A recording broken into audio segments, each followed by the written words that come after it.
Bonjour et bienvenue à cette mini-leçon de danse classique. Cette leçon est un petit peu différente parce qu'on va s'adresser à un autre aspect de la danse. Dans les leçons précédentes, je parlais beaucoup de la mécanique, les choses physiques, et j'ai souvent parlé de la pensée. Mais là, on va aller encore plus loin que la pensée, on va parler de l'émotion qu'on voit le plus dans les studios de danse du monde entier et de toute technique de danse confondue, la peur. Et je suis ici aujourd'hui avec Luigi Riva, qui est professeur de la technique Alexander, professeur de danse, chorégraphe et danseuse. Et Luigi, dans mes cours de danse classique, et c'est vrai, on voit ces visages pleins de peur tout le temps.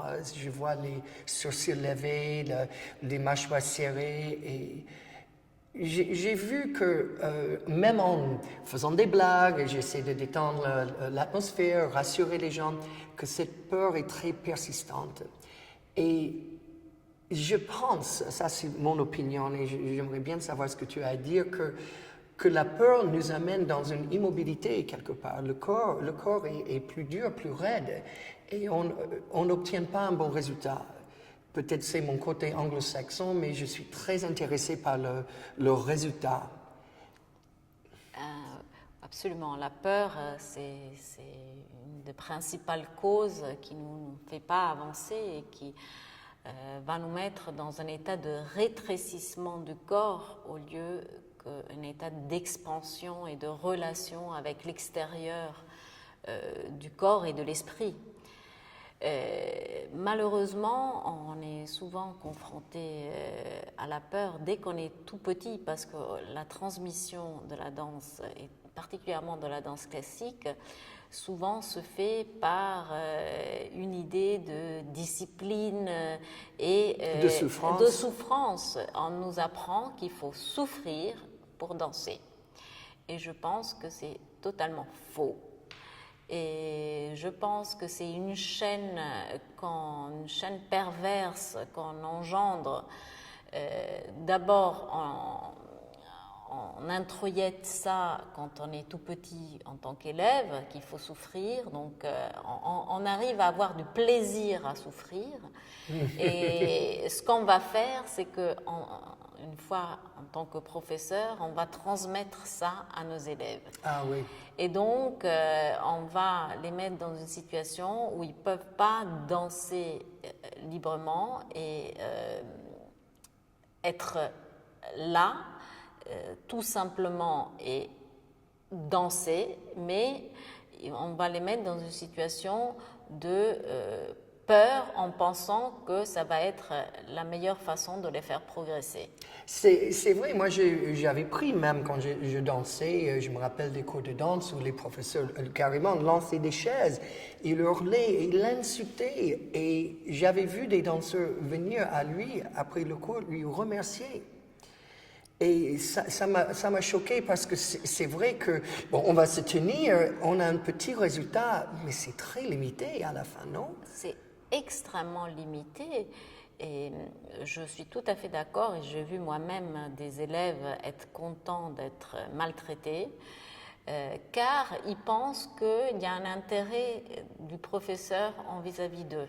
Donc, oui, c'est comme un rapport très infantilisant.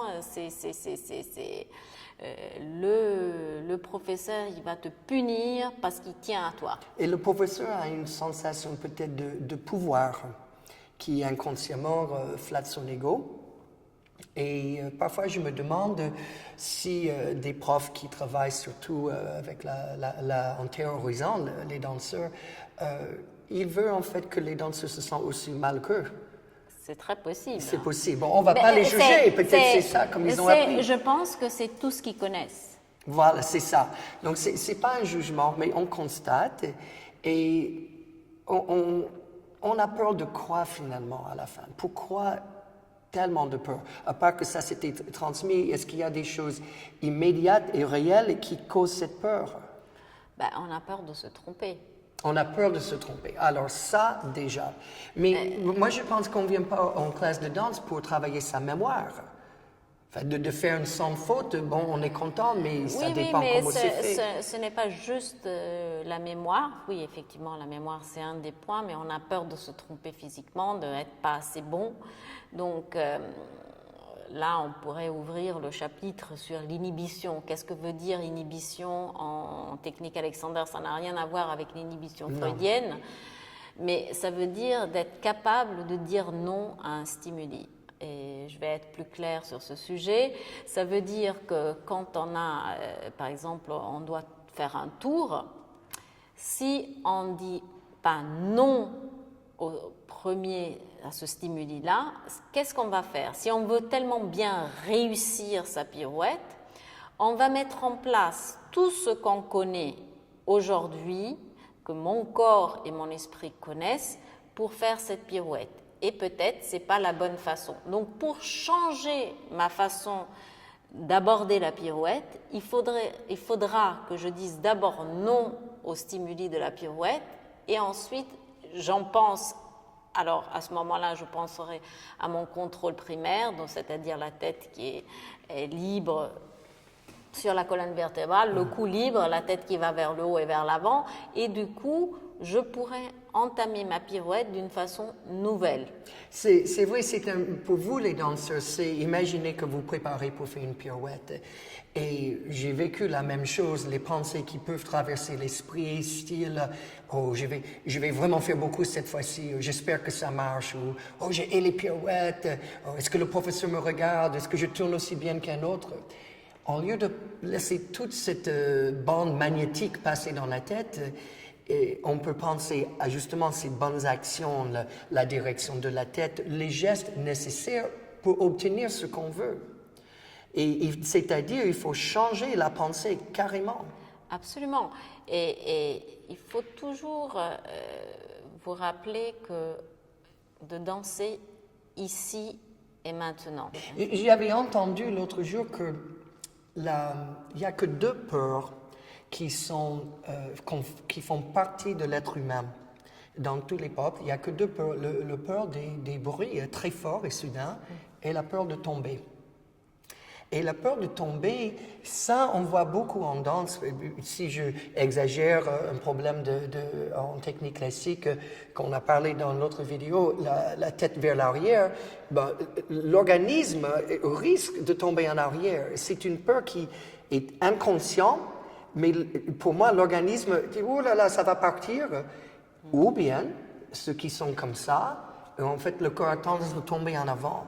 Donc, de tous les côtés, on a une peur qui est tout à fait naturelle quand le corps n'est pas en train de se situer et s'organiser correctement. Absolument. Et le fait de la peur, c'est qu'il nous met dans une situation de fermeture vis-à-vis du monde extérieur.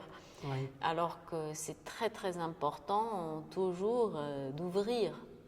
Plus on ouvre, plus c'est facile de danser. Oui. Et plus on se ferme, ça on pourrait aussi parler de cette fausse idée de concentration. Le danseur qui se met à la barre et il ferme tout. Voilà, le regard qui se ferme, il rentre dans une espèce de boule parce qu'il pense être très intériorisé. Ou bien ceux qui sont complètement à l'extérieur. Oui, complètement à l'extérieur, en général, c'est une forme de fermeture, en fait. C'est se montrer, mais en réalité, tu n'es pas du tout connecté avec tes voisins et avec l'extérieur. Donc, c'est très, très difficile. Et pour moi, ça, c'est très important aussi. On parlait des accidents aussi dans la vidéo précédente. C'est-à-dire que du moment où il y a cette fermeture, les accidents entre les danseurs sont très fréquents.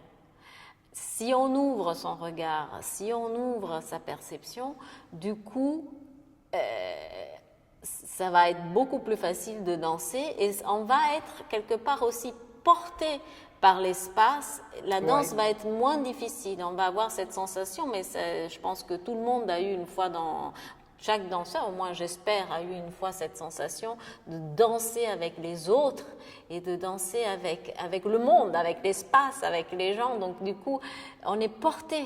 On n'a pas cette sensation qu'on doit faire quelque chose, mais on s'inscrit dans l'espace et on s'inscrit dans le monde. Et oui, c'est un sujet énorme, la peur, hein, et on peut aller très loin, mais il va falloir qu'on arrive à une conclusion.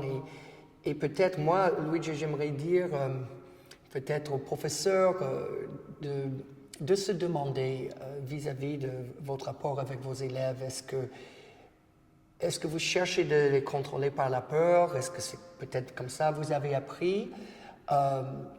Et est-ce qu'il y a une meilleure façon de faire? Et vous, les danseurs, est-ce que c'est votre habitude de poser une main sur la barre, rentrer dans un studio où va se dérouler un cours de danse classique et vous voyez votre corps se figer par la peur? Et peut-être avec plus de connaissances, plus de présence, comme tu dis, on pourrait arriver à rendre ce milieu de danse classique, contemporain, jazz et tout le reste un petit peu plus humain, plus épanouissant et plus sain pour tout le monde. En tout cas, on milite pour. Oui, et on va continuer la bataille. Merci beaucoup, Luigia.